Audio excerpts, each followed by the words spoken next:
Hello, आज आम्ही उज्जैनहून ओंकारेश्वरला निघालो होतो. उज्जैन ते ओंकारेश्वर जवळपास 150 किलोमीटरचं अंतर आहे आणि मध्ये घाटाचा रस्ता. आता निसर्गाचा आनंद घेत घेत आम्ही निघालो होतो आणि मग तिथेच मध्ये एका ठिकाणी गाडी खराब झाली ती म्हणून ट्रॅफिक जाम होतं. तिथेच जवळपास अर्धा तास आम्ही अडकलो होतो.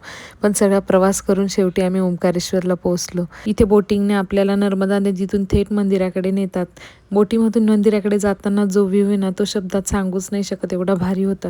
मंदिराकडे गेलो, तिथे फुलं वगैरे घेतली आणि मंदिरात प्रवेश करून पास काढले आणि दर्शनाच्या रांगेत उभे राहिलो.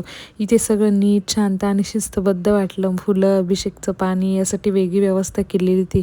गाभाऱ्यात मोबाईल अलाउड नव्हता म्हणून शूट करता आलं नाही, पण डोळ्यात साठवलेले ते क्षण कधीच विसरणार नाही. खूप छान असं दर्शन झालं. दर्शनानंतर बाहेर आलो आणि यासाठी थोडीशी शॉपिंग केली. मग त्याच बोटीने रिटर्न मंदिराच्या अपोजिट साईडला आलो आणि मग निघालो घरी परतीच्या प्रवासाला. मध्ये थोडं जेवण केलं. मला फारशी भूक नव्हती म्हणून मी डोसाच खाल्ला. सो अशा प्रकारे आमचं 2 दिवस खूप छान असं श्री महाकाल आणि श्री ओंकारेश्वर यांचं दर्शन झालं. सो चला भेटूया नेक्स्ट व्लॉगमध्ये. Bye bye.